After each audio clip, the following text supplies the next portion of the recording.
In my YouTube videos, there are 5 specialized effects I tend to use quite often. Flash transitions, cinematic bars, 2 types of flashbacks, and what we'd like to call in the SMP community, the Ian effect. Now these effects are fairly simple to pull off, so when I was given a college assignment to make a tutorial video of sorts, I decided to hit 2 birds with 1 stone after being asked by multiple people on how to pull off these effects. Before we get into it though, I should probably mention that I edit all my videos in DaVinci Resolve, but if you're a Premiere Pro user, I got you, and I'm going to show you how to replicate my effects in both softwares. The first effect that we're going to take a look at is the flash transition, and all you're going to need for this is 2 clips and a camera shutter sound effect. The clips can either be 2 regular cuts of footage or 1 clip with a graphic, and I'll be showing you both. Beginning in DaVinci Resolve, we have our base clip right here, and on the layer above, we'll put our graphic. Now, this part is quite simple. Find the Effects tab and search Color Compressor. I personally have it pinned as I use it for most of the effects I do, so just press a star here to pin it for yourself. Now, you're going to want to drag this effect over to your second clip, and then use the Inspector tab over here to configure the effect. And to do this, we're going to use keyframes. On the right, press this little button at the point you want to create a keyframe, so here I'm doing it at the beginning of the clip. And then create another keyframe just after the end of the shutter sound effect. And then when we go back to the beginning of the clip and raise the luminance,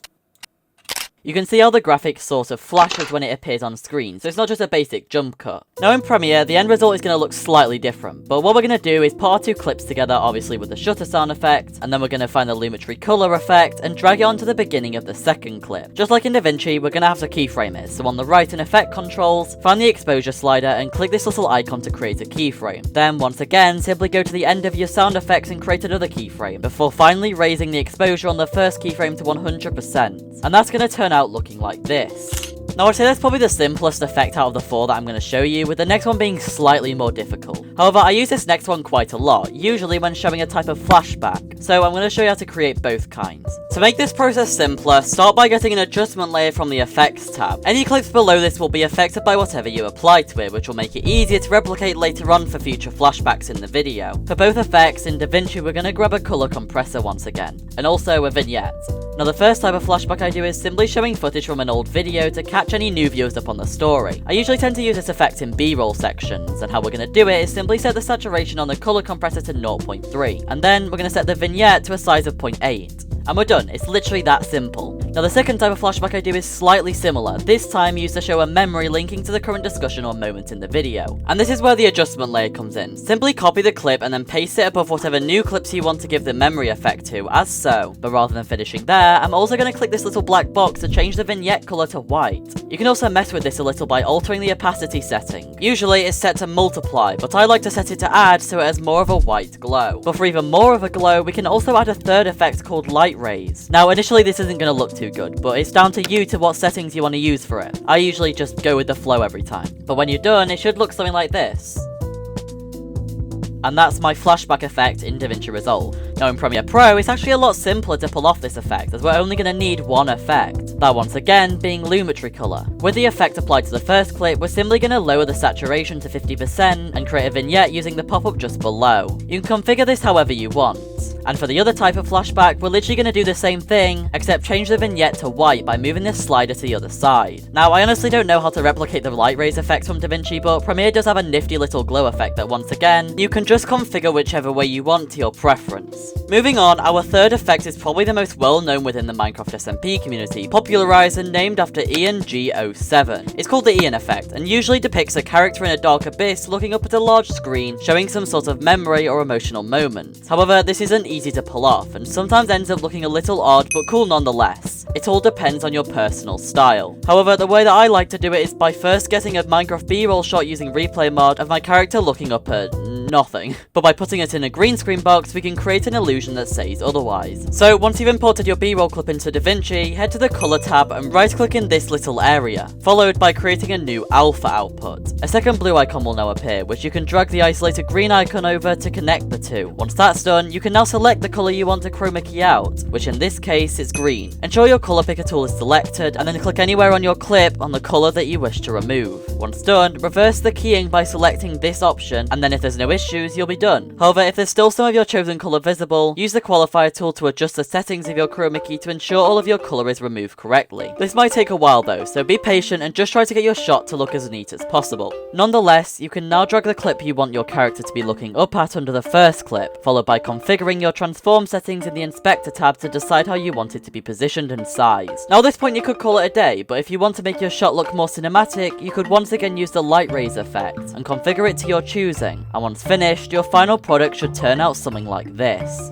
Now creating this effect in Premiere Pro is going to be slightly more complicated, so let's once again take it step by step. Begin by finding the Ultra Key effect in the Effects tab. If you're using an older version of the software, it might be called Chroma Key instead. Either way, simply drag it onto your B-roll shot and use the Controls tab to select the colour you want to key out, just like on DaVinci. Usually, your result will be cleaner than DaVinci already and not require any cleanup, but if not, you can use the configuration settings of the effect to do so. Your next step, like before, is to now put your screen in under your B-roll and then configure the position and scaling.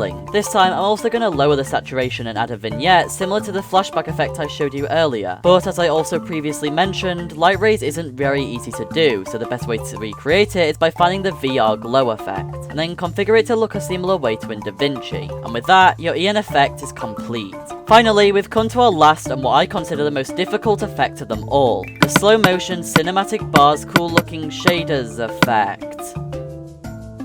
Alright, it's not that difficult, but there are a few steps to it, starting with booting up Minecraft. If you don't already have one, get a recording of something happening, using some sort of post-recording mod such as Replay mod or Flashback. For this tutorial though, I'll be using the former. And once you have your recording, open it up and slow down your speed to around 0.3, followed by creating whatever camera movement you want of your clip. I'm not going to go into detail on how to do this, so if you want to learn the basics of Replay mod itself, I'll leave a link below. Now once you have your clip, render it out, ensuring it's at 60 frames per second. Then, with any Minecraft shaders you want applied, render it once again. Now, with your two clips in DaVinci Resolve, simply put them alongside one another and find a moment where you want the first unshader clip to cut into the one with shaders. I'd recommend do it at a place of impact, such as an attack or jump or just some sort of action. Next, speed up the first clip to 250% in the Inspector tab, and realign your clips, ensuring they smoothly transition between one another to look something like this. And now on to the final step, which is quite a lengthy one, so pay attention. Go to the Generator section of the Effects tab and grab two solid colours. Put them above one another and crop them to a size you like to represent cinematic bars. Once added, head to the beginning of both clips and give them a push animation, ensuring they bounce onto screen from the closest edge. Now you can configure this next part how you like, but I personally like to make them have an easing of in and out, which makes the animation as smooth as possible. Finally, select the two clips and right click to bring up a mini menu where you can turn them into a compound clip. Name this whatever you like and then drag your new compound clip so that the two bars slide onto screen at the moment your basic replay shot cuts to the fancy one, finalizing your product to look something like this. Okay, that was a lot, but trust me, it's even more weird in Premiere Pro. To begin, once again, grab your two clips and repeat the process from before, except to change the first clip speed, right-click it and select speed/duration, and from there, repeat as normal. After that, you're going to want to click this little button in your media pool and create a color matte. Just use the default settings and then drag your black screen that has just appeared over the second clip and crop it just like in DaVinci. Now head to the Effects tab and find the push transition before applying it to both clips, and to create the movement you're looking for, just follow what I do here. And after nesting your two clips like this, you can time your cinematic bars to once again slide in right at the impact, creating a cool cinematic moment for your videos. And there you have it, 4 effects I use consistently in my videos to enhance storytelling and immersion, which you can now also use yourself.